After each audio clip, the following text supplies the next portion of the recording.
Et tout d'abord donc le drame du petit Iliassil. À partir de 83, à l'âge de 7 ans, il avait été traité pour grandir. On lui injectait des hormones de croissance. Jusqu'en 88, ces hormones étaient prélevées sur des cadavres. Après, on a utilisé des hormones de synthèse qui ne sont pas dangereuses. Mais Iliassil a eu le malheur d'être contaminé par une maladie très rare, la maladie de Creutzfeldt-Jakob. Il n'a pas été le seul d'ailleurs, et il est mort fin 91.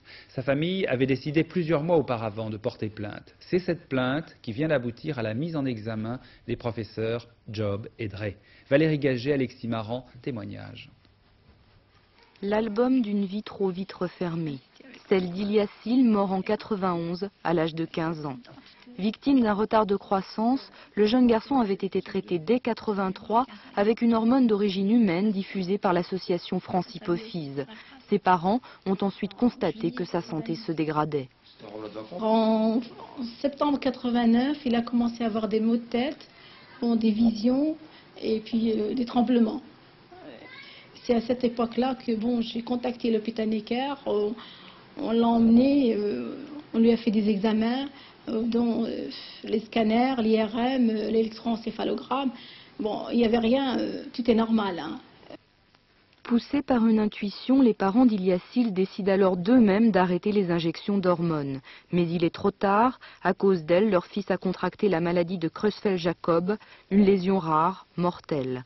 Ils portent plainte d'abord pour blessure involontaire, puis après la mort de leur fils pour homicide involontaire. Je dis, il y a faute, il faut chercher la vérité. Le but de votre plainte, c'est quoi? C'est chercher la vérité. Et les voir, j'espère, condamner ces gens-là. Il y en a pas mal de personnes qui sont derrière tout ça. Pour l'avocate de la famille, l'affaire présente des similitudes avec celle du sang contaminé, même si elle touche un nombre de personnes plus restreint.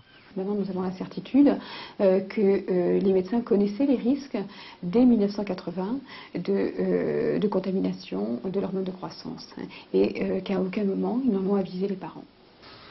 Rien ne permet pour l'instant d'établir que de graves négligences ont été commises. Avec d'autres familles de victimes, les parents d'Iliassil attendent les conclusions de l'enquête.